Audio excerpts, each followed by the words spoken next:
The magic നോവലിലേക്ക് ഏവർക്കും സ്വാഗതം. കമല ഗോവിന്ദൻ്റെ തുമ്പപ്പൂവ് പാർട്ട് 1.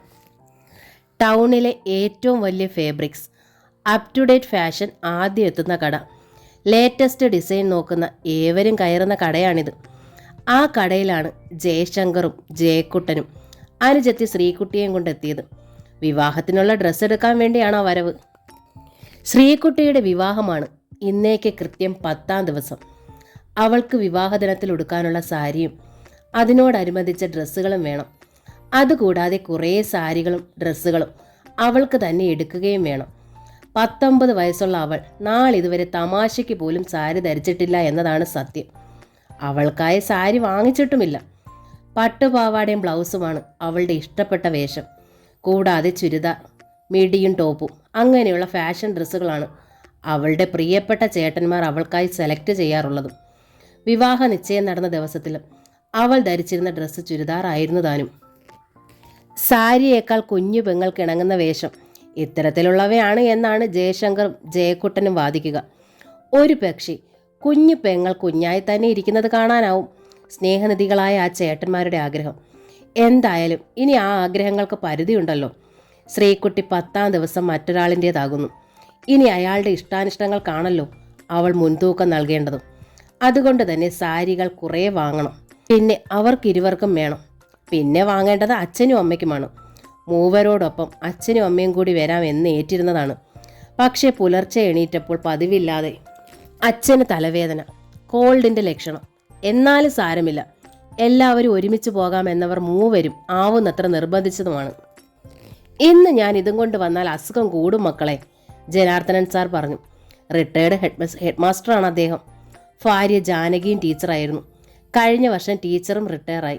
ഭർത്താവ് പർച്ചേസിങ്ങിൽ നിന്ന് ഒഴിവായതോടെ ടീച്ചറും പറഞ്ഞു, എന്നാ പിന്നെ നിങ്ങൾ പോയി വരും, അതു മതി, വേഗം പോയി വരണമെന്നേ ഉള്ളൂ. ഇരുവരും ഒരേ ട്യൂണിൽ നിന്നപ്പോൾ പിന്നെ മക്കൾ തനിയെ യാത്ര തിരിച്ചു. സാരികൾ, വിവിധ നിറത്തിലുള്ള പട്ട് സാരികൾ, 1 ഇഞ്ച് മുതൽ 10 ഇഞ്ച് വരെ വീതികൾ വരുന്ന ജരികകൾ വെട്ടിത്തിളങ്ങി. മൂവരും പരസ്പരം നോക്കി ഏതെടുക്കണം. ശ്രീകുട്ടിക്ക് സാരിയെക്കുറിച്ച് എന്തറിയാം? ചേട്ടന്മാർക്ക് അത്ര പോലും അറിയില്ല. ഇരുവരും പെങ്ങളെ നോക്കി. അവൾ വെറുതെ പുഞ്ചിരിച്ചു നിന്നു. ഇളം റോസാപ്പൂവിൻ്റെ നിറമാണ് അവൾക്ക്.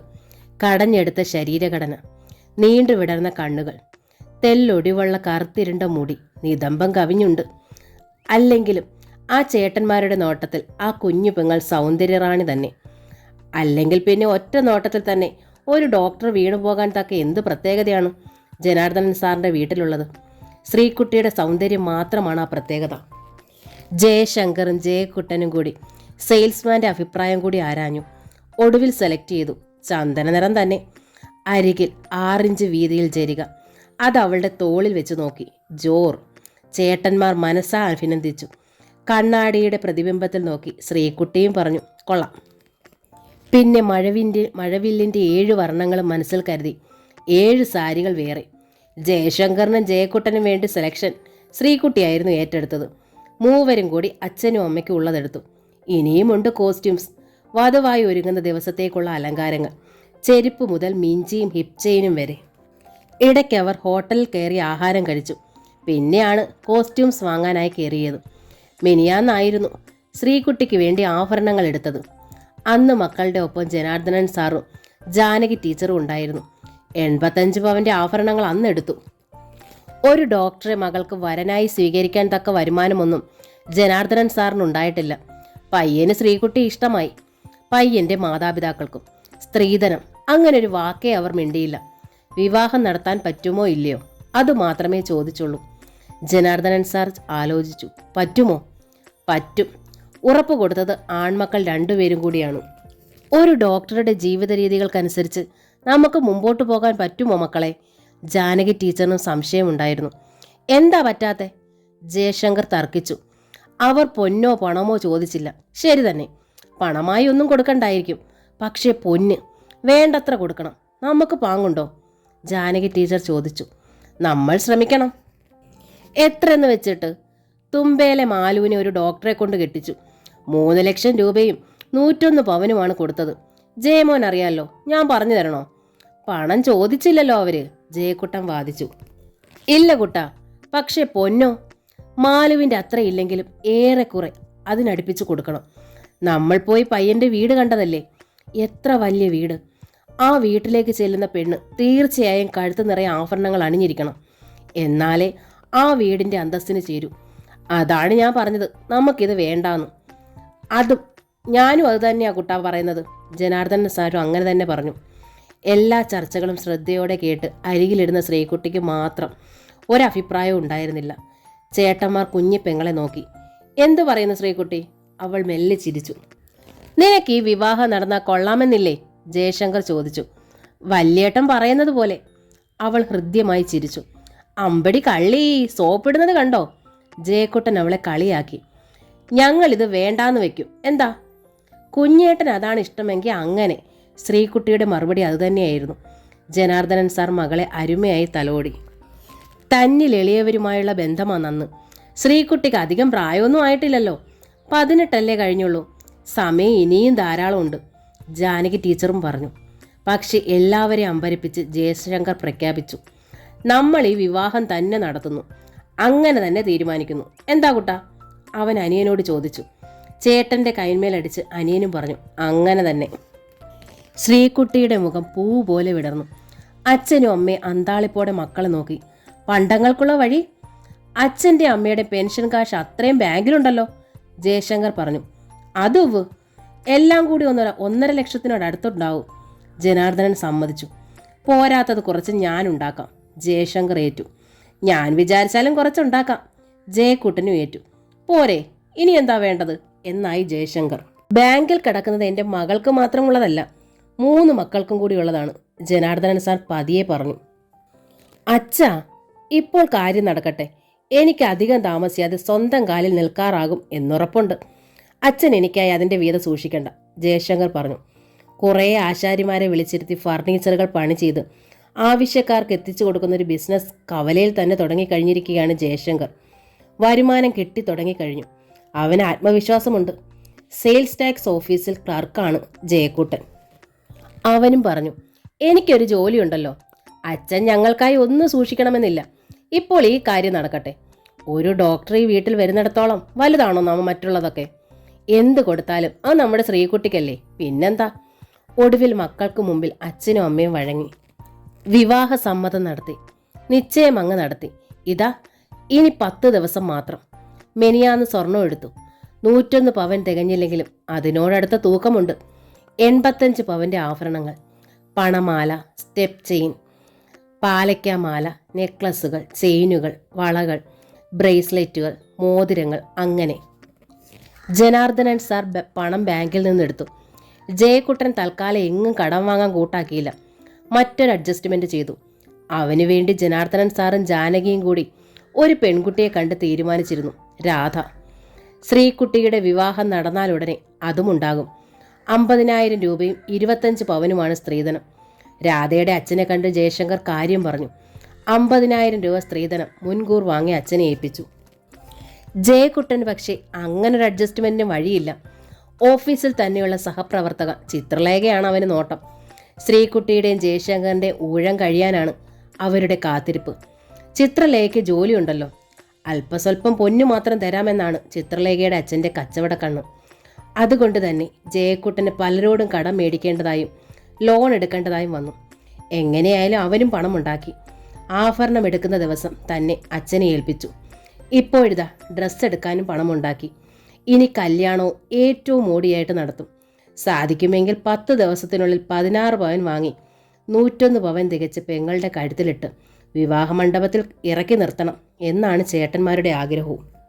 കോസ്റ്റ്യൂംസ് കൂടി വാങ്ങി അവർ ഇറങ്ങുമ്പോൾ സമയം 5 ആകുന്നു. കയ്യിൽ 8-10 പാക്കറ്റുകൾ. ഒരു ടാക്സി വിളിച്ചു 3 കയറിയിരുന്നു. ഇന്നു മുതൽ നീ സാരി ഉടുത്ത് പഠിച്ചോണം, അല്ലെങ്കിൽ കല്യാണ പന്തലിൽ സാരിമേൽ തട്ടി വീഴും, ജയശങ്കർ പെങ്ങളോട് പറഞ്ഞു. അവൾ പുഞ്ചിരിച്ചു. ആദ്യം അമ്മയുടെ സാരി എടുത്ത് ഉടുക്കാൻ പഠിക്കേ, എന്നിട്ട് പുതിയ സാരി എടുത്താൽ മതി, ജയക്കുട്ടൻ പറഞ്ഞു. 10 ദിവസം ഉണ്ടല്ലോ ഇനി, അത് ധാരാളം മതി. സഹായിക്കാൻ അമ്മയും വിളിച്ചോ. അവൾ ചിരിച്ചതേ ഉള്ളൂ. ടാക്സി അവരുടെ വീടായ ജയവിലാസത്തിൻ്റെ ഗേറ്റിനോടടുത്തപ്പോൾ 3 വല്ലാതെ അന്താളിച്ചു പോയി. ഗേറ്റിന് മുമ്പിൽ ഒരുപാട് ആളുകൾ. ടാക്സി നിന്നു. ഡോർ തുറന്ന് ഉറങ്ങുമ്പോൾ അവർ കണ്ടു ഗേറ്റിങ്കൽ മാത്രമല്ല, വീട്ടുമുറ്റത്തും ആളുകൾ, പോർച്ചിലും ആളുകൾ, വീടിനുള്ളിലേക്ക് കയറുകയും ഇറങ്ങുകയും ചെയ്യുന്നവർ. അയൽക്കാരും നാട്ടുകാരുമാണ്. എല്ലാ മുഖങ്ങളും വിളറിയിരിക്കുന്നു. എല്ലാ കണ്ണുകളിലും നനവൂറുന്നു. ഒരാപൽ ശങ്ക. മൂവരുടെയും നെഞ്ചിൽ മിന്നൽ പിണറുകൾ. മൂവരും പോയതെന്തിനെന്ന് മറന്നു. കൊണ്ടുവന്ന പാക്കറ്റുകൾ മറന്നു. അവരുടെ പാദങ്ങൾക്ക് ചിറകുകൾ മുളച്ചു. നിലം തൊടാതെ അവർ പറന്നു അകത്തേക്ക്, വീടിനുള്ളിലേക്ക്. ഒരു നടുക്കം. മൂവരും മലച്ചുപോയി. മുറിയിൽ രക്തക്കളം. അവിടെ വെട്ടും കുത്തുമേറ്റ് മരവിച്ച് അവരുടെ പ്രിയപ്പെട്ട അച്ഛനും അമ്മയും. നാട്ടിലെ ഹൈസ്കൂളിൽ 30 വർഷം സേവനമനുഷ്ഠിച്ച നാട്ടുകാരുടെ പ്രിയപ്പെട്ട ജനാർദ്ദനൻ സാർ. 26 വർഷം അതേ സ്കൂളിൽ തന്നെ ടീച്ചറായിരുന്ന ജാനകി ടീച്ചർ. ഇരുവരും ബഹുമാന്യരായിരുന്നു എല്ലാവർക്കും. അവരുടെ മക്കളെന്ന നിലയ്ക്ക് ജയശങ്കറും ജയക്കുട്ടനും ശ്രീകുട്ടിയും പോലും നാട്ടുകാർക്ക് ബഹുമാന്യരാണ്. ആരോട് ഒരിക്കലും വാക്കുകൊണ്ടോ നോക്കുകൊണ്ടോ പോലും ജനാർദ്ദനൻ സാർ മുഷിഞ്ഞിട്ടില്ല. എന്നും ഏറ്റവും നല്ല രീതിയിൽ ജീവിച്ച മനുഷ്യൻ, ഏറ്റവും നല്ല സംസ്കാരം കാത്തു സൂക്ഷിച്ച ആൾ, നാട്ടിലെ ഏത് കാര്യത്തിനും ഒപ്പം നിന്നിരുന്ന ആൾ, ഏത് ശത്രുവിനെയും മിത്രമാക്കുന്ന പുഞ്ചിരിയായിരുന്നു സാറിൻ്റെ മുഖമുദ്ര. അവർക്കാരാണ് ശത്രു? അതും ഇങ്ങനെ മൃഗീയമായി വെട്ടിക്കൊലപ്പെടുത്താനും മാത്രം വൈരാഗ്യം കാത്തു സൂക്ഷിക്കുന്ന ഒരു ശത്രു. 3 മക്കളും ഏറ്റവും നല്ല സ്വഭാവത്തോടെ വളർത്തപ്പെട്ടവർ. ജനാർദ്ദനൻ സാറിൻ്റെ മക്കളെ കണ്ട് പഠിക്കണം എന്നൊരു ചൊല്ലുണ്ട് നാട്ടിൽ. ആ മക്കൾക്കുമില്ല ശത്രുക്കൾ. ശ്രീകുട്ടി ബോധമറ്റ് വീണ് കിടക്കുകയാണ്. ആരൊക്കെ അവളെ അവിടെ നിന്ന് പിടിച്ചു മാറ്റുന്നു. മെല്ലെ മെല്ലെ ആദ്യം പ്രജ്ഞ തിരിച്ചു കിട്ടിയത് ജയശങ്കറിനാണ്. അവൻ്റെ കണ്ണുകൾക്ക് മുമ്പിൽ അതിദുരന്തമായി ആ കാഴ്ച. ഒരു തരി ചെളി പോലും പറ്റാത്ത ശുഭ്രമായ വേഷത്തിലെ അമ്മ എപ്പോഴും നിൽക്കും. ചെറിയ പുള്ളികളുള്ള വെള്ള സാരി, അതിന്മേൽ വലിയ പുള്ളികളായി പടർന്നു കയറിയ രക്തം. ഒരു വശം ചരിഞ്ഞു കിടക്കുന്ന അമ്മ. കഴുത്തിലാണോ മുറിവ്? അവിടമാണ് രക്തത്തിൻ്റെ ഉറവിടമെന്ന് തോന്നുന്നു. അമ്മയോട് ചേർന്ന് അമ്മയുടെ കാൽപാദത്തിങ്കൽ തല ചേർത്ത് മലർന്നാണ് അച്ഛൻ കിടക്കുന്നത്. കൈയിന്മേലും നെഞ്ചിലും തലയിലും മുറിവുകൾ. ഈശ്വര, ഇതെന്താണ് ഈ കാണുന്നതൊക്കെ? സത്യമോ? ഓ അല്ല, സത്യമല്ല, മിഥ്യ, സ്വപ്നം, വെറും സ്വപ്നം. അച്ഛനും അമ്മയ്ക്കും മരിക്കാൻ കഴിയുമോ? മക്കളെ വിട്ടുപോകാൻ കഴിയുമോ? ഇല്ല ഇല്ല, ഇത് പകലല്ല, രാത്രിയാണ്. എല്ലാവരും ഉറങ്ങിക്കിടക്കവെ കാണുന്ന പേക്കിനാവാണത്. വെറും പേക്കിനാവ്. രക്തക്കളത്തിൽ തുറിച്ച മിഴികളുമായി അച്ഛനും അമ്മയും മരവിച്ച് കിടക്കുന്നു. വെറും പേക്കിനാവ്. പേക്കിനാവുകൾ കണ്ടു എന്ന് പറയുമ്പോൾ അമ്മ പറയും, പ്രാർത്ഥിച്ചിട്ട് കിടക്കടാ ജയമോനെ. പ്രാർത്ഥിക്കാം, പേക്കിനാവ് കാണാതിരിക്കാൻ. എന്നാൽ ജയശങ്കർ ആഗ്രഹിച്ചു പോയി. പ്രാർത്ഥിക്കാതിരിക്കാം. ഉറക്കത്തിൽ കാണുന്ന പേക്കിനാവായി ഈ സത്യം തീർന്നിരുന്നെങ്കിൽ. ഉറക്കം വിട്ട് കണ്ണുകൾ തുറക്കുമ്പോൾ അച്ഛനും അമ്മയും പുഞ്ചിരിയോടെ ഇരിക്കണം. വിളിക്കണം, ജയമോനെ, കുട്ടാ, ശ്രീകുട്ടി. അതെ, അവർ വിളിക്കും. അല്ലാതെ അവർ മരിച്ചിട്ടില്ല. മരിക്കാൻ അവർക്ക് കഴിയില്ല. പക്ഷെ അതൊരു ക്രൂരമായ ദുരന്തസത്യം തന്നെയാണെന്ന് ക്രമേണ ജയശങ്കറിൻ്റെ ബോധമണ്ഡലത്തിൽ തെളിഞ്ഞു നിന്നു. എൻ്റെ ദൈവമേ, ഇതെങ്ങനെ സംഭവിച്ചു? അതാർക്കും അറിഞ്ഞുകൂടാ. നേരെ എതിർ വീട്ടിൽ താമസിക്കുന്നവരിൽ നിന്നാണ് ജയവിലാസത്തിൽ പാല് വാങ്ങിക്കുന്നത്. 4:30 അവിടുത്തെ 4ാം ക്ലാസ് വിദ്യാർത്ഥിനി വിൻസി സ്കൂളിൽ നിന്ന് വരുമ്പോൾ പാലുമായി അവളുടെ അമ്മച്ചി വിട്ടതാണ്. വിൻസി എന്ന കൊച്ചുമിടുക്കി ജയവിലാസത്തിൽ എല്ലാവരുടെയും വാത്സല്യഭാജനമാണ്. ശ്രീകുട്ടിയുടെ വലിയ ഇഷ്ടക്കാരി. അവൾ പാലുമായി നേരെ അങ്ങ് കയറും. അതാണ് പതിവ്. പക്ഷേ പോർച്ചിൽ നിന്ന് ഡ്രോയിങ് റൂമിലേക്ക് കടന്നതും വിൻസി ഭയന്നലറി. രക്തക്കളത്തിനപ്പുറത്ത് പാലും പാത്രവും വീണു. പാലൊഴുകി പരക്കും മുമ്പ് തന്നെ വിൻസി പാഞ്ഞിറങ്ങിപ്പോയി. വീണും പിരണ്ടെണീറ്റും അവൾ വീട്ടിലെത്തി അമ്മച്ചിയോട് കാര്യം പറഞ്ഞു. കേട്ടപാടെ ഏലമ്മ നെഞ്ചിൽ കൈവച്ചു. കർത്താവേ! പിന്നെ പാഞ്ഞു വന്നു. അവരും കണ്ടു ആ ഭീകര ദൃശ്യം. ആ മുറ്റത്ത് നിന്നവർ വിളിച്ചു കൂവി. ആൾക്കാർ ഓടിക്കൂടി കണ്ടവർ മരവിച്ചു നിന്നു. മക്കൾ ഡ്രസ്സ് വാങ്ങാൻ പോയെന്ന് ഏലമ്മ മറ്റുള്ളവരെ അറിയിച്ചു. പക്ഷെ ഏത് കടയിൽ? എങ്ങനെ കണ്ടെത്തും? ടൗണിൽ എണ്ണമില്ലാത്തത്ര ജൗളിക്കടകളുണ്ട്. എവിടെയാണ് അന്വേഷിക്കുക? എന്നിട്ട് ഒരു ടാക്സിയിൽ ചിലർ ടൗണിലേക്ക് പോയിട്ടുണ്ട്. പോലീസിലും അറിയിച്ചു. ആദ്യം എത്തിയത് ജയശങ്കറും കൂട്ടരുമാണ്. ഇന്നേക്ക് 10ാം ദിവസം. ഈ വീട്ടുമുറ്റത്തൊരു വലിയ നിലപ്പന്തൽ ഉയരേണ്ടതാണ്. അവരുടെ സ്വന്തം മകളുടെ മാംഗല്യം നടത്തേണ്ടവർ, അത് കണ്ട് നിർവൃതി അടയേണ്ടവർ, മക്കളുടെ കല്യാണങ്ങൾ കണ്ട് പേരക്കുട്ടികളെ താലോലിച്ച് സായൂജ്യമടയേണ്ടവർ. ഇതാ ചലനമറ്റ് വിറങ്ങലിച്ച് ഇരുവരുടെയും വായിൽ ചുരുട്ടിയ തുണികളുണ്ട്. ഒരു നേരിയ ശബ്ദം പോലും വെളിയിലേക്ക് കേട്ടിട്ടുണ്ടാവില്ല. സഹായത്തിന് ആരെയും വിളിക്കാൻ കഴിഞ്ഞിട്ടില്ല. എന്നാലും ഓടി വാ മക്കളെ, ഞങ്ങളെ രക്ഷിക്കാൻ ഓടി വാ മക്കളെ എന്നൊരു 100 കുറിയെങ്കിലും ആ മനസ്സുകൾ ആവർത്തിച്ച് വിളിച്ചിട്ടുണ്ടായിരിക്കില്ലേ? ആത്മാക്കൾ വിട്ടകലും മുമ്പ് മക്കളെ ഒരു നോക്ക് കാണാൻ വെമ്പിയിരിക്കില്ലേ? ജയശങ്കർ വല്ലാതെ തേങ്ങി പൊട്ടിപ്പോയി. പോലീസ് പാർട്ടി എത്തി. സബ് ഇൻസ്പെക്ടർ ശിവദാസും 2 കോൺസ്റ്റബിൾമാരും. ഇൻസ്പെക്ടർ ശിവദാസ് സമർത്ഥനാണ്, ഊർജ്ജസ്വലനായ ചെറുപ്പക്കാരൻ. അദ്ദേഹം മൃതദേഹം സൂക്ഷ്മമായി പരിശോധിച്ചു. ജാനകി ടീച്ചറിന്റെ കഴുത്തിനാണ് കുത്ത്. വെട്ടിയ പാടില്ല, കുത്താണ്. സാറിന്റെ തലയ്ക്ക് അടിയേറ്റതുപോലൊരു പൊട്ടൽ. നെഞ്ചിൽ കുത്തേറ്റിട്ടുണ്ട്. കൈത്തണ്ടയിലെ മുറിവ് കത്തി കൊണ്ടുള്ള ആക്രമണം തടഞ്ഞപ്പോൾ ഉണ്ടായതുപോലെ. ഇൻസ്പെക്ടർ മുറിക്കുള്ളിൽ ആകെ പരിശോധിച്ചു. സോഫ, കസേരകൾ, ഷോക്കേസ് എല്ലാമുണ്ട്. അവയൊക്കെ തട്ടിമറിഞ്ഞു പോലെ കിടക്കുന്നു. ഒരു ടീപ്പോയിന്മേൽ ഒരു ട്രേ, അതിൽ 3 കപ്പുകൾ, ചായ കുടിച്ചിട്ട് വെച്ചിരിക്കുന്ന കപ്പുകൾ. ഒരു പ്ലേറ്റിൽ ഉപയോഗിച്ചതിൻ്റെ ബാക്കി വന്ന പോലെ കേക്ക് പീസുകൾ. മറ്റൊരു പ്ലേറ്റിൽ സ്നാക്സ്.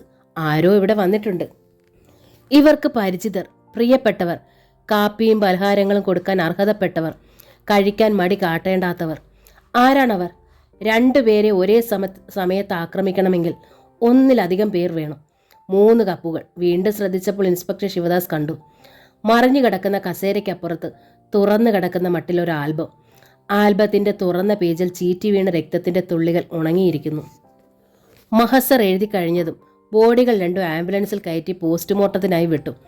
അപ്പോഴേക്കും സന്ധ്യ വല്ലാതെ ഇരുട്ടിക്കഴിഞ്ഞിരുന്നു. ആളുകൾ അപ്പോഴും പിരിഞ്ഞു പോകാതെ കൂട്ടം കൂടി നിന്നു. ഇൻസ്പെക്ടർ ആ രക്തം വീണ ആൽബം എടുത്തു. അതുമായി ജയശങ്കറിന്റെ മുമ്പിലെത്തി. തുറന്നിരിക്കുന്ന ആ പേജ് ജയശങ്കർ കണ്ടു. ശ്രീകുട്ടി കേക്ക് മുറിക്കുന്ന ഫോട്ടോയാണത്. SI ശിവദാസ് പറഞ്ഞു. ഈ ആൽബം നോക്കിക്കൊണ്ടിരിക്കുമ്പോഴാകാം ആക്രമണം ഉണ്ടായത്. ജയശങ്കറിനെ ശ്രദ്ധിച്ചുകൊണ്ട് അദ്ദേഹം തുടർന്നു. ഇന്നേ ദിവസം നിങ്ങൾ പോയതിനു ശേഷം ഈ ആൽബം നിങ്ങളുടെ മാതാപിതാക്കൾ എടുത്തു നോക്കാൻ തക്ക പ്രത്യേകത എന്തെങ്കിലും ഉണ്ടോ? ഓർത്തു നോക്കൂ. ഒരു വിങ്ങിപ്പൊട്ടലാണ് ജയശങ്കറിൽ നിന്നും ഉണ്ടായത്. പറയൂ, ഏതാണ് ഈ ആൽബം? ഇതിനെന്താണ് പ്രത്യേകത?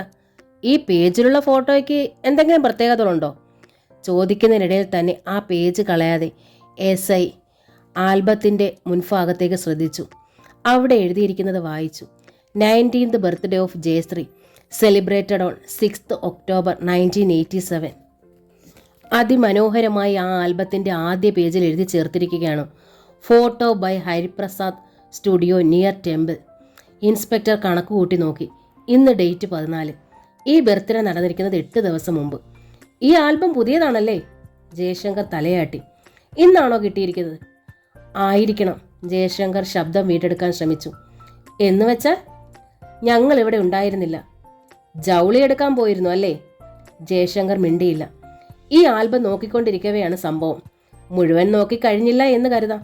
ജയശങ്കർ അപ്പോഴും മിണ്ടിയില്ല. മകളുടെ ബർത്ത്ഡേയുടെ ആൽബം, അല്ലെങ്കിൽ തന്നെ ഏതൊരു ഫോട്ടോ ആൽബവും കിട്ടിയാലുടൻ നമ്മൾ ആരും നോക്കിപ്പോകും. ജയശങ്കർ ആശങ്കയോടെ നോക്കി. എന്ന് വെച്ചാൽ ഈ ആൽബവും കയ്യിൽ കിട്ടിയ പാടെ നോക്കി. SI നേരിയ ആലോചനയോടെ ചോദിച്ചു. ആൽബം നിങ്ങളുടെ ഫാദർ പോയി വാങ്ങിക്കൊണ്ട് വന്നതായിരിക്കുമോ? ആയിരിക്കില്ല. ഞാൻ ഇന്ന് വൈകുന്നേരം വാങ്ങിക്കൊണ്ടാ വരാമെന്ന് രാവിലെ സമ്മതിച്ചിരുന്നതാണ്. ജയശങ്കർ പറഞ്ഞു. അപ്പോൾ ഈ ഫോട്ടോ ആൽബം ഇവിടെ എത്തിച്ചതാണ്. ആരായിരിക്കാനാണ് സാധ്യത? ഈ ഹരിപ്രസാദ് ആയിരിക്കുമോ? ആയിരിക്കാം. ആരായിരുന്നാലും ആൾ പോകുന്നതിന് മുമ്പ് തന്നെ ഫോട്ടോ തുറന്നു നോക്കിയിട്ടുണ്ട്, അത് തീർച്ച. 4ാമത്തെ പേജ് തുറക്കുമ്പോഴേക്കും സംഭവം നടന്നിരിക്കണം. ജയശങ്കർ ഞെട്ടിപ്പോയി. ഹരിപ്രസാദോ? ഇയാൾ ആളെങ്ങനെ? ജയശങ്കർ സംശയത്തോടെ ഇൻസ്പെക്ടറെ നോക്കി. പറയൂ, ആളെങ്ങനെ? അത് പാവമായിട്ടാണ്. നിങ്ങൾക്കെങ്ങനെ അറിയാം? ഫ്രണ്ടാണോ? അതെ, നന്നേ പരിചയമുണ്ട്. ഇവിടെ വരാറുണ്ടായിരുന്നോ? ഒരിക്കൽ മാത്രം, ഈ ഫോട്ടോ എടുക്കാൻ, സിസ്റ്ററിന്റെ ബർത്ത്ഡേയുടെ അന്ന്. ഇയാൾ 2 സുഹൃത്തുക്കളുമായി വന്നാൽ ചായയും പലഹാരങ്ങളും കൊടുക്കാൻ തക്ക പരിചയം നിങ്ങളുടെ മാതാപിതാക്കൾക്കുണ്ടായിരുന്നോ എന്നാണ് ചോദ്യം. ആര് വന്നാലും എൻ്റെ അമ്മ ചായ കൊടുക്കുമായിരുന്നു. ജയശങ്കറിന് വിമ്മിപ്പൊട്ടി. നിങ്ങൾക്കാരെങ്കിലും ഒരു സംശയം തോന്നുന്നുണ്ടോ? ജയശങ്കർ തല വിലങ്ങനെയാട്ടി. ഈ ഹരിപ്രസാദിനെ സംശയിക്കാമോ? ജയശങ്കറിന് തൊണ്ട വരണ്ടു. ഈ ഫോട്ടോഗ്രാഫർ തന്നെയാണെന്ന് തീർച്ചപ്പെടുത്തിയെന്നിരിക്കട്ടെ, ഇത്രയും ക്രൂരമായൊരു കൃത്യം അയാൾ നിർവഹിക്കുമെന്ന് കരുതാൻ തക്കവണ്ണ കാരണം വല്ലതുണ്ടോ? ജയശങ്കറിന് പിടികിട്ടിയില്ല. എന്തെങ്കിലും ശത്രുതയോ പകയോ? ഇല്ല, ഒന്നുമില്ല. ജയശങ്കറിന് ആലോചിച്ചിട്ട് ഒരൊത്തും പിടിയും കിട്ടിയില്ല. ഹരി എന്തിന് തൻ്റെ അമ്മയും അച്ഛനെയും കൊല്ലണം? അവനതിൻ്റെ ആവശ്യമെന്ത്? ഇയാൾ നിങ്ങളുടെ ഫ്രണ്ടാണെന്നല്ലേ പറഞ്ഞത്? അതെ. ഈ വിവാഹം നിശ്ചയിച്ചിരിക്കുന്ന പെൺകുട്ടിയുമായൊക്കെ അയാൾക്ക് വല്ല ഇടപാടും? അയ്യോ, ജയശങ്കർ ഞെട്ടിപ്പോയി. ഒന്നുമില്ല സാർ, ദയവായി അങ്ങനെ പറയല്ലേ. അവർ തമ്മിൽ ആദ്യമായി കാണുന്നത് തന്നെ ബർത്ത്ഡേ സെലിബ്രേഷൻ നടക്കുമ്പോഴാണ്. അതും ഫോട്ടോ എടുക്കാൻ വേണ്ടി മാത്രം വന്നപ്പോൾ, അല്ലാതെ മറ്റൊന്നും. പിന്നെന്ത് കാരണമാകാം? ജയശങ്കർ ആകെ പരവശനാവുകയാണ്. ആലോചിച്ചിട്ട് അവനൊരു ലക്ഷ്യവും കിട്ടിയില്ല. ഹരി എന്തിനിങ്ങനെ ചെയ്യണം? വളരെ പെട്ടെന്ന് തന്നെ SI ശിവദാസ് ആ ചോദ്യത്തിന് ഉത്തരം കണ്ടെത്തി. മിനിഞ്ഞാന്ന് കടയിൽ നിന്ന് വാങ്ങി വീട്ടിൽ സൂക്ഷിച്ചിരുന്ന 85 പവൻ്റെ ആഭരണങ്ങൾ അപ്പാടെ നഷ്ടപ്പെട്ടിരിക്കുന്നു. ഹരിപ്രസാദ് എന്ന ഫോട്ടോഗ്രാഫറുമായി ജയശങ്കറിനുള്ള പരിചയം ബിസിനസ്സിൽ നിന്ന് ആരംഭിക്കുന്നു. അഭ്യസ്ത വിദ്യനാണ് ഹരി. ഒരു തൊഴിൽ കിട്ടാതായപ്പോൾ ഫോട്ടോഗ്രാഫി പഠിച്ചു. സാമ്പത്തിക ബുദ്ധിമുട്ടുള്ള ആളാണ്. സ്വയം തൊഴിൽ കണ്ടെത്തുന്നതിനുള്ള ലോൺ എടുത്ത് ഒരു സ്റ്റുഡിയോ ഇടാൻ പ്ലാൻ ഇട്ടു. സ്റ്റുഡിയോയ്ക്കുള്ളിലെ ഡെക്കറേറ്റിംഗ് പണികളും ഉള്ളിലെ ഫർണിച്ചറുകളും ഒക്കെ ചെയ്തത് ജയശങ്കറിൻ്റെ വർക്ക്ഷോപ്പിൽ നിന്നാണ്. പണം പലപ്പോഴായിട്ടാണ് കൊടുത്തു തീർക്കുന്നത്. ആ നന്ദിയും കടപ്പാടും ഹരിക്ക് ജയശങ്കറിനോടുണ്ട്. നല്ലൊരു ചെറുപ്പക്കാരൻ എന്ന തോന്നലുള്ളതിനാൽ ജയശങ്കറിന് ഹരിയോടൊരു പ്രത്യേക മമതയുണ്ടായി. നല്ല പ്രയത്നശാലിയാണ്. അതുകൊണ്ടാണ് ബർത്ത്ഡേയുടെ വർക്ക് ഹരിക്ക് തന്നെ കൊടുത്തത്. വിവാഹത്തിൻ്റേത് ഓഫർ ചെയ്തിരിക്കുന്നതും. പക്ഷേ അവൻ ചെയ്തതെന്ത്? വിവാഹമാണെന്നറിഞ്ഞു. ഡാവിൽ ബാക്കി കണ്ട കാര്യങ്ങളൊക്കെ കണ്ടുപിടിച്ചു. ആഭരണങ്ങൾ എടുത്തു. ഇന്നലെ സന്ദർഭവശാൽ ഹരിയോട് ജയശങ്കർ പറയുകയും ചെയ്തു. എല്ലാവരും കൂടി ഇന്ന് തുണികൾ എടുക്കാൻ പോകുമെന്നും പറഞ്ഞിരുന്നു. ഹരി അതിലാക്കു കണ്ടു. ആൽബം തരാനെന്ന വ്യാജേന വന്നു. അമ്മയും അച്ഛനെയും പ്രതീക്ഷിച്ചിരിക്കില്ല. അവർ കൂടി പോയിരിക്കാമെന്നാണല്ലോ കണക്കുകൂട്ടൽ. ലക്ഷ്യത്തിന് വിഘാതമായി നിന്നവരെ കൊന്നുകളഞ്ഞു. പിന്നെ ആഭരണവും എടുത്ത് കടന്നു കളഞ്ഞു. പണത്തിന് എന്നും ആവശ്യമുള്ളവനാണ് ഹരി. സ്റ്റുഡിയോ ഇട്ടതിൻ്റെ കടം വീടാനുണ്ട്. 2 സഹോദരിമാരെ കെട്ടിക്കാനുണ്ട്. SIയുടെ നിഗമനം ഇങ്ങനെയൊക്കെയായിരുന്നു. അദ്ദേഹം അത് തുറന്നു പറയുകയും ചെയ്തു. ആളിനെ ഇപ്പോൾ എവിടെ ചെന്നാൽ കാണാം? ഇൻസ്പെക്ടർ ചോദിച്ചു. ജയശങ്കറിൻ്റെ നാവിന് തളർച്ച വന്നതുപോലെയായി. ഹരി എന്ന നല്ല ചെറുപ്പക്കാരൻ ഇങ്ങനെ ചെയ്യുമോ? അതാണ് സംശയം. സ്റ്റുഡിയോയിൽ ഉണ്ടാകുമോ? ജയശങ്കർ തലയാട്ടിയതേ ഉള്ളൂ. അത്രയ്ക്ക് ഷോക്കായി പോയിരിക്കുന്നു അവന്. വീണ്ടും അവനെ ഉടനെ കസ്റ്റഡിയിലെടുക്കണം, എന്നാലേ ചുരുളഴിയൂ. ജയശങ്കർ ഇൻസ്പെക്ടറെ നോക്കിയിട്ട് വിഷാദത്തോടെ മുഖം തിരിച്ചതും കണ്ടു. ആൾക്കൂട്ടത്തിനിടയിൽ ആ മുഖം ഹരിപ്രസാദിൻ്റെ. സുമുഖനായ ചെറുപ്പക്കാരനാണവൻ. സർ, അതാണ് ഹരി, ജയശങ്കർ മന്ത്രിച്ചു. ഇൻസ്പെക്ടർ ഹരിയെ വിളിച്ചു. അവൻ പരിഭ്രമത്തോടെ ചുറ്റും നോക്കി. നിന്നെ തന്നെ. ഇൻസ്പെക്ടർ ഗൗരവത്തിലായി. ഹരി കൂടുതൽ പരിഭ്രമിച്ചു. പിന്നെ അടുത്തു വന്നു. അവൻ്റെ മുഖം വിളറിയിരുന്നു. നീയാണ് ഫോട്ടോഗ്രാഫർ ഹരിപ്രസാദ് അല്ലേ? അതെ. ഈ ആൽബത്തിലെ ഫോട്ടോകളുമായി നീ ഇന്നിവിടെ വന്നിരുന്നു ഇല്ലേ? ഹരി കൂടുതൽ വിളറി. ഭയം കണ്ണുകളിൽ ചേക്കേറി. വന്നു. എപ്പോൾ വന്നു? ഉച്ച കഴിഞ്ഞ് 3 മണി കഴിഞ്ഞിട്ടുണ്ട്. ഹരിയെ വിറയ്ക്കാൻ തുടങ്ങി. ഇന്ന് ഈ വീട്ടിലുള്ളവർ ഇവിടെ ഉണ്ടാകുകയില്ലെന്ന് നീ അറിഞ്ഞതല്ലേ? പിന്നെന്തിനു വന്നു? ഹരി തളർന്നു. തളർച്ച സിരകളെയും ബാധിച്ചു. ഹരി വിക്കി. ഞാൻ അറിഞ്ഞതാണ്. ഇന്ന് വിവാഹ ഡ്രസ്സ് എടുക്കാൻ പോകുമെന്ന് ജയൻ സാർ ഇന്നലെ പറഞ്ഞതാണ്. പക്ഷെ ഉച്ചയ്ക്ക് മുമ്പ് വരും എന്ന് പറഞ്ഞിരുന്നു. ജയൻ സാറിൻ്റെ ഒരു വർക്ക് ആദ്യമായിട്ടാണ് എനിക്ക് കിട്ടിയത്. കിട്ടിയ വർക്ക് ഉടനെ എത്തിക്കാനുള്ള വ്യക്തിപരമായ താല്പര്യമുണ്ടായിരുന്നതുകൊണ്ട്. എന്താണ് വ്യക്തിപരമായ താല്പര്യം? ലോൺ എടുത്താണ് ഞാൻ സ്റ്റുഡിയോ ആരംഭിച്ചത്. ജയൻ സാർ എന്നെ വളരെയേറെ സഹായിച്ചിട്ടുണ്ട്. ഇപ്പോഴും കടം വീട്ടി തീർന്നിട്ടില്ല. മാത്രമല്ല, പെങ്ങളുടെ വിവാഹ വർക്കും എനിക്ക് തന്നെയാണെന്ന് പറഞ്ഞു. ആദ്യത്തെ വർക്ക് ഉടനെ ചെയ്തു കൊടുത്തതിൻ്റെ കാരണം ഇതൊക്കെ തന്നെയാണ്. സത്യം മാറ്റി പറഞ്ഞാലത്തെ അനുഭവം അറിയാലോ. ഇൻസ്പെക്ടറുടെ മുഖം ഗൗരവപൂർണമായി. നടന്നിരിക്കുന്നത് കൊലപാതകമാണ്. അതും 2 എണ്ണം. നിങ്ങളിവിടെ ഏതാണ്ട് ആ സമയത്ത് എത്തിയിരുന്നു താനും. സർ, ഹരിയുടെ ശരീരത്തിൽ നിന്ന് രക്തം ആവിയായി പോകുന്നത് പോലെ തോന്നി. നീ തിരിച്ചു പോയത് എപ്പോഴാണ്? വന്നപ്പോൾ തന്നെ തിരിച്ചുപോയി സാർ. ഹരി ശബ്ദം വീണ്ടെടുത്തു. നിന്നില്ലേ? ഇല്ല. ചായ കുടിച്ചില്ല? ഇല്ല. കള്ളം സാർ. ഹരി വിറയ്ക്കാൻ തുടങ്ങി. എല്ലാവരും അവർ തമ്മിലുള്ള സംഭാഷണം ശ്രദ്ധിക്കുകയാണ്.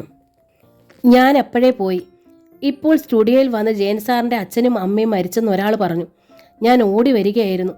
ഇത്തിരി മുമ്പ് ഞാൻ കണ്ട് സംസാരിച്ചു പോയതാണല്ലോ എന്നോർത്തു. നീ ആൽബവുമായി വരുമ്പോൾ ഇവർ 2 പേരും എന്ത് ചെയ്യുകയായിരുന്നു? ഞാൻ ഈ മുറ്റത്ത് ബൈക്ക് നിർത്തി. ആ ശബ്ദം കേട്ട് വിളിക്കും മുമ്പേ തന്നെ അമ്മ എത്തി. ഞാൻ ആൽബം കൊടുത്തു. ജയൻ സാറും മറ്റും ഇതുവരെ വന്നില്ല എന്ന് അമ്മ പറഞ്ഞു.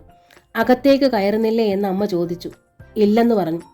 ഹരി നിർത്തി നിർത്തി പറയുന്ന ഓരോ വാക്കുകളും അവൻ്റെ ഓരോ ചലനങ്ങളും മുഖഭാവങ്ങളുമൊക്കെ സൂക്ഷ്മമായി പഠിക്കുകയായിരുന്നു ഇൻസ്പെക്ടർ ശിവദാസ്.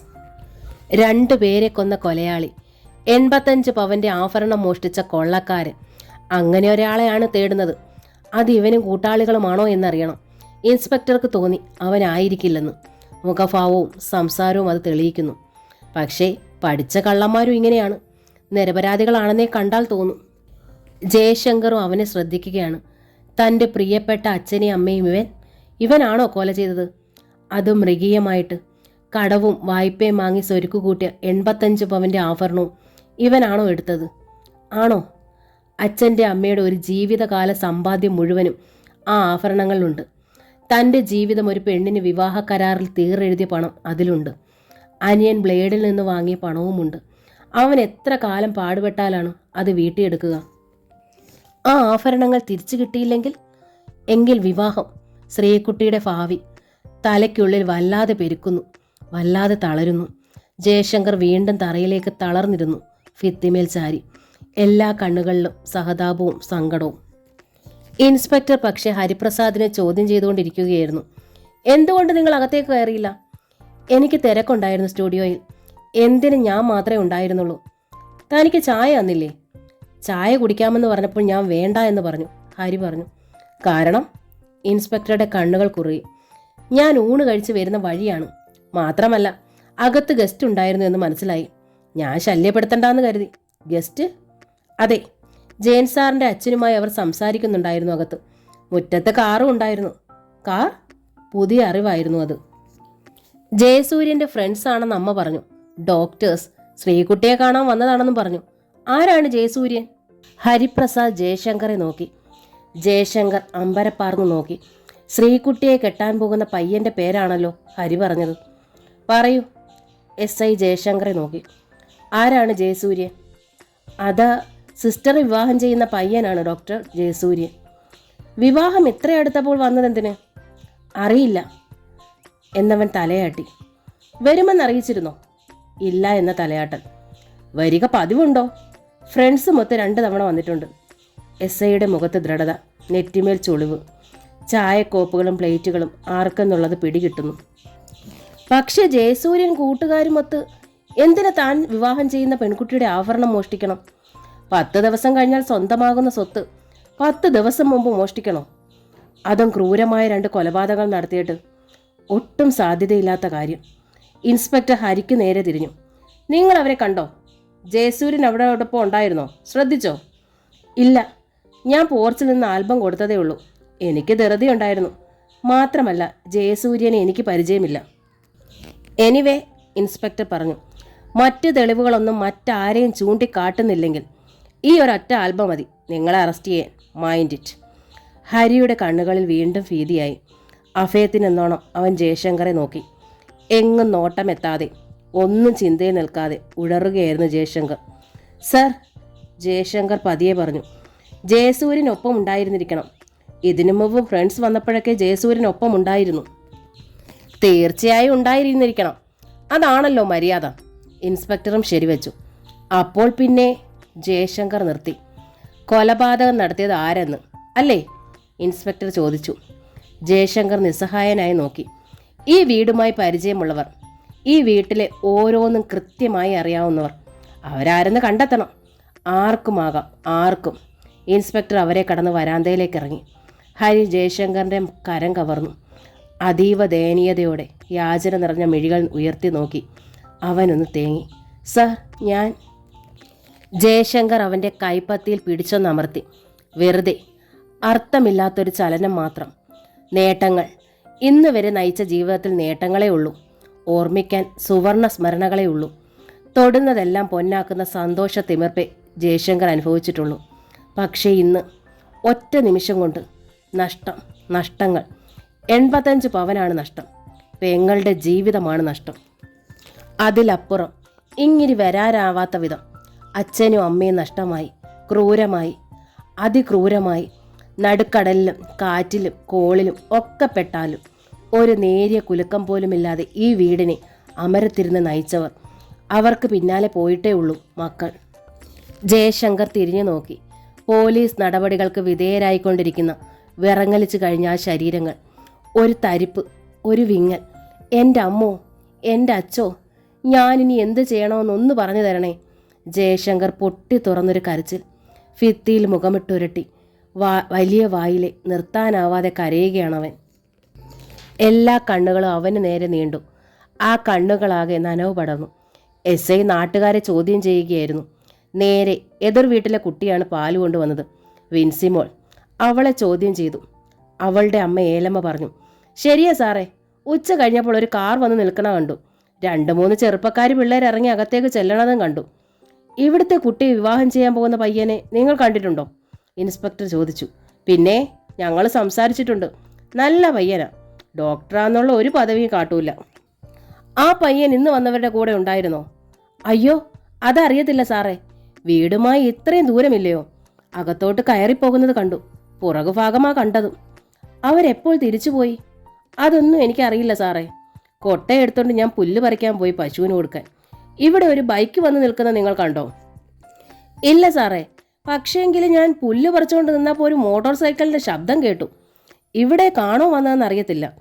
ആണെങ്കിൽ തന്നെ ശ്രദ്ധിക്കേണ്ട ആവശ്യമില്ല സാറേ. ഇവിടുത്തെ 2 പിള്ളേർക്കും ഉള്ളതാ മോട്ടോർ സൈക്കിൾ. SI ശിവദാസ് പെട്ടെന്ന് തിരിഞ്ഞ് ജയശങ്കറിനോട് പറഞ്ഞു, നിങ്ങൾ കൂടി ജീപ്പിൽ കയറ്. ജയസൂര്യൻ്റെ വീട് കാട്ടിത്തരണം. ജയശങ്കർ വിഭ്രാന്തിയോടെ നെഞ്ചിൽ കൈവച്ചു പോയി. കമലാ ഗോവിന്ദൻ്റെ തുമ്പപ്പൂവ് എന്ന നോവലിൻ്റെ ഈ ഭാഗം ഇവിടെ പൂർണ്ണമാവുകയാണ്. ഈ നോവൽ നിങ്ങൾക്ക് ഇഷ്ടമായെങ്കിൽ സബ്സ്ക്രൈബ് ചെയ്യാതാണ് നിങ്ങളിത് കാണുന്നതെങ്കിൽ പ്ലീസ് ഒന്ന് സബ്സ്ക്രൈബ് ചെയ്യണേ. താങ്ക്